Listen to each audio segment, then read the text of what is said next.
दोनों हाथ करी हो प्रभु सर प्राण, तजे भव करे हो प्रभु सर प्राण, तजे भव करे हो।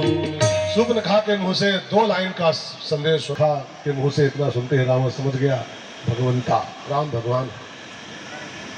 ऐसे देखो, प्रथम दृष्टया रावण जान गया कि राम भगवान है, लेकिन फाइनली उसने क्या किया, फाइनली राम को दुश्मन बना दिया। अच्छा और देखो, रावण के पैरेलल एक आदमी खड़ा करो, 10 ग्रीव, रावण 10 ग्रीव है, एक और ग्रीव है रामायण में, सुग्रीव। सुग्रीव ने प्रथम दृष्टि राम को देखा, पहली दृष्टि में, तो उसको राम दुश्मन दिखाई पड़ा कि जो बाली के, लेकिन फाइनली उसने क्या फैसला किया, नहीं भगवान है भगवान। और निर्णय फाइनली ही मान्य होता है। अपने महीने में 2 पखवाड़े होते हैं, पखवाड़े कौन कौन, कृष्ण शुक्ल, एक का नाम जैसा, तो दोनों में समान उजेला अंधेरा होता है, समान उजेला समान अंधेरा दोनों में होता है। जैसे एक कृष्ण पक्ष है ना, कृष्ण पक्ष, जितनी चांदनी पूर्णमासी को चांद को होती है, उतनी ही चांदनी सेम कृष्ण पक्ष के परिवार को होती है। तो द्विज को थोड़ा कम पड़ेगा, फिर तो थोड़ा कम पड़ेगा, थोड़ा अमावस आते आते पूरा खत्म हो जाएगा, है ना, ध्यान देकर सुनेगा। और जिसको शुक्ल पक्ष आप कहते हो, शुक्ल उजेला पखवाड़ा, जितने अंधेरी रात अमावस को होती है, उतनी ही शुक्ल पक्ष परिवार को होती है।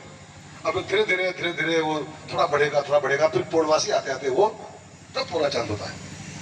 अब प्रश्न ये है कि दोनों में सेम उजेला अंधेरा है, सेम, फिर एक का नाम शुक्ल पक्ष क्यों, एक का नाम अंधेरा पखवाड़ा क्यों?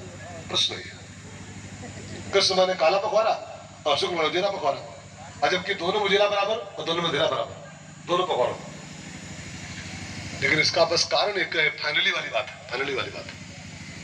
शुक्ल पक्ष का नाम शुक्ल पक्ष क्यों है कि वो फाइनल आते आते वो फाइनली वो, और इसका नाम कृष्ण पक्ष क्यों पड़ा, जबकि उजाला उसमें भी बराबर है, उजाला बराबर है, लेकिन ये फाइनली अमावस आते आते फाइनली पूरा चंद्रमा लुप्त कर देता है।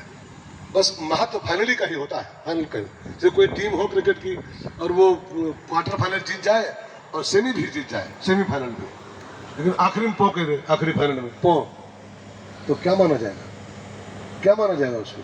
उसको हारे माना जाएगा ना। क्वार्टर जीत गई, सेमी जीत गई, लेकिन फाइनल